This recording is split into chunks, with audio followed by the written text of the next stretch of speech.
Just factoring to solve something. So we're going to start by just regular factoring. How would we factor this trinomial? Oh, we can multiply a by c. Do we have to do that though? No. No, because it's one of the easier ones. The factors of 3 that add to 2. So factors of 3 that add to -2. What are they? 1, Negative 3. Negative 3 and 1. There you go. Doesn't matter what order we write them in. No. Okay, so -3 and +1.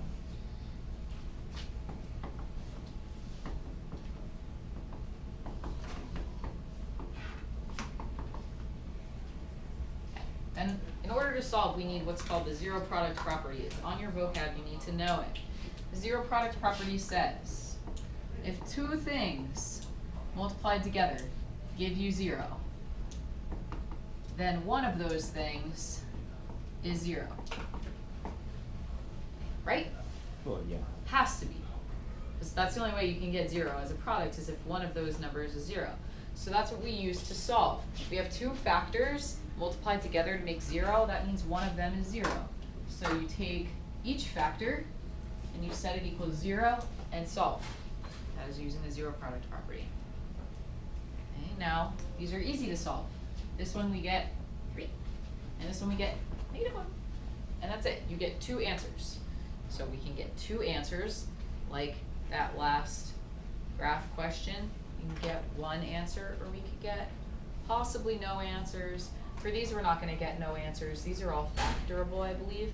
Just because it's not factorable does not mean that there are no solutions. It just means that we have to solve using a different method. So that's why in sections like 6 and 7, we solve using other methods for the ones that don't factor. Okay? Questions about that one? In order to factor this, we have to first take out a greatest common factor.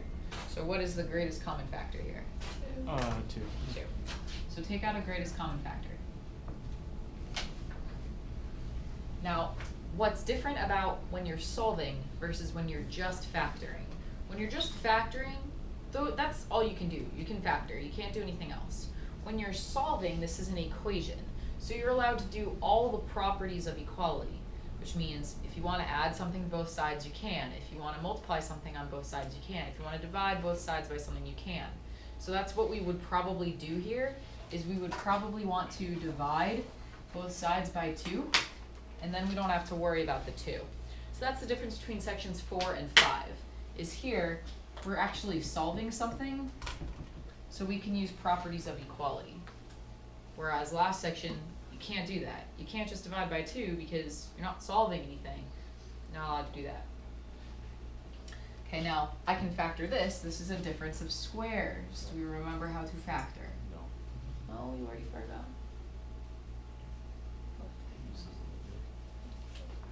Alright, so What? that's x. X plus 3, x minus. There we go. X plus 3, x minus 3. Remember, it's just like the square roots of each, and then one's positive, one's negative.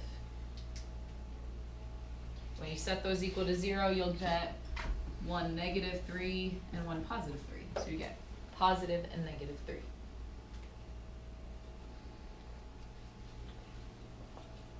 Like how easy or how hard it is to factor. So this is one of the harder ones, but we cannot factor it until it is set equal to 0. So it's not in quadratic form yet. You see how the 7's like over there.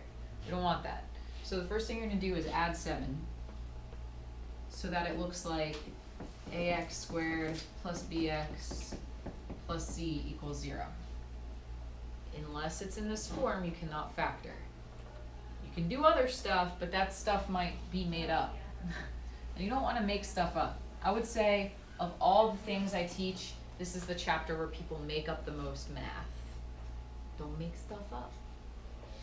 Only do stuff if it's real. Okay, so now this is one where a is not 1, so we need to multiply. 2 and 7. 14. 2, 7, so positive. Okay, of these, are there 2 that add to +9? Yes. Yeah, I think we did this one earlier.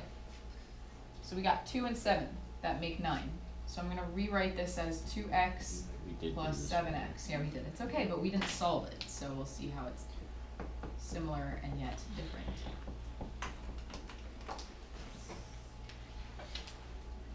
So we have two groups, 2x squared plus 2x, 7x plus 7. Just take out like 2x. Take out a 2x out of first group, you get, X plus 1. yep.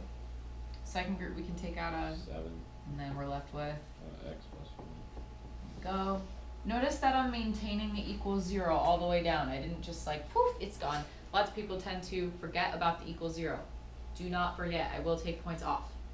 If it's an equation, it has to stay an equation. You can't just turn it into a non-equation. That would be like me turning you into a frog. It's possible. And that's not cool. It's possible. Shrek is based on a true story. True story. Alright, so then we have our two factors, 2x plus 7 and x plus 1. We're going to set each one of those equal to 0 and solve. So for the first one, I need to subtract 7 and then divide by 2. So you can either put negative 7 over 2 or you could do the decimal negative 3.5 if you prefer. Okay, and then the other one you just subtract 1, you get x equals negative 1. Ta-da!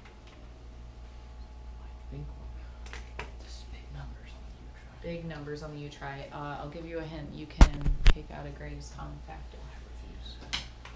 I refuse. Alright, try the U-try. Try taking out a greatest common factor before you try the U-try.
forgot to press pause.